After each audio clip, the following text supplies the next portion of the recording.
नया साल 2026 अपनी दस्तक दे चुका है और इसके साथ ही देश की अर्थव्यवस्था और आम आदमी की जेब से जुड़े कई महत्वपूर्ण नियमों में बड़े बदलाव लागू हो गए हैं। ये बदलाव बैंकिंग, टैक्स, रेलवे और सरकारी कर्मचारियों के वेतन से संबंधित है।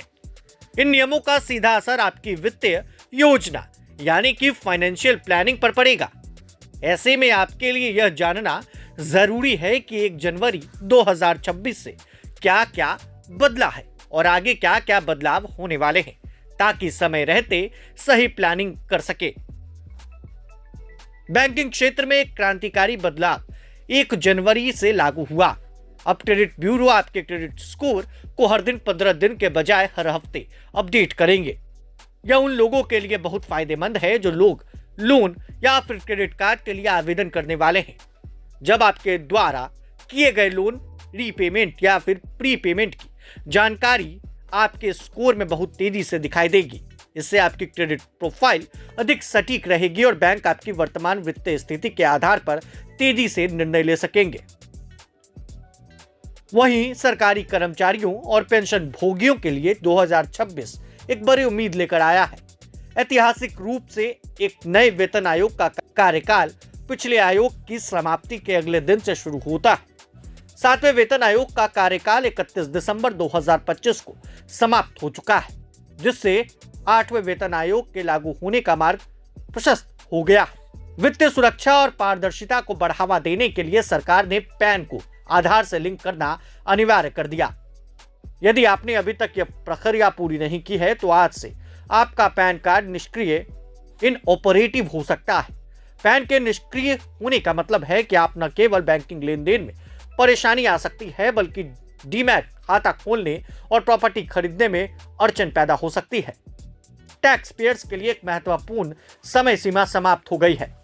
वित्त वर्ष 2025-26 के लिए revised income tax return file करने की अंतिम तिथि 31 दिसंबर 2025 थी। आज से यानी 1 जनवरी से टैक्स पेयर्स अपने ओरिजिनल रिटर्न में सुधार के लिए रिवाइज्ड ITR दाखिल नहीं कर पाएंगे। यदि आपके रिटर्न में कोई गलती रह गई है तो अब आपको अपडेटेड रिटर्न ITR U का सहारा लेना होगा।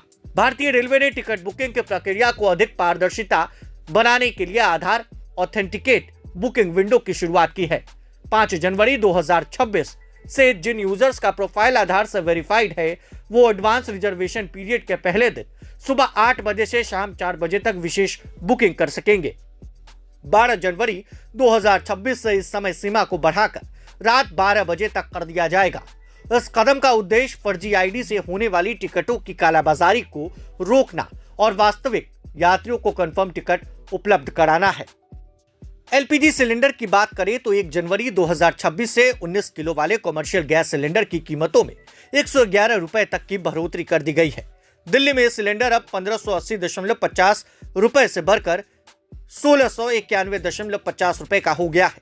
कोलकाता में इसकी कीमत 1684 रुपए से बढ़कर 1795 रुपए, चेन्नई में 1739.50 रुपए से बढ़कर 1849 रुपए तक और मुंबई में 1531.50 रुपए से बढ़कर 1642.50 रुपए हो गई है। इससे होटल, रेस्टोरेंट और छोटे कारोबारियों की लागत बढ़ने की संभावना है। नए साल की शुरुआत पर कई तरह के बड़े बदलाव देखने को मिलेंगे। बने रहें प्रभात खबर डिजिटल के साथ। आपका शुक्रिया। प्रभातखबर.com, विश्वास वही, रफ्तार नहीं।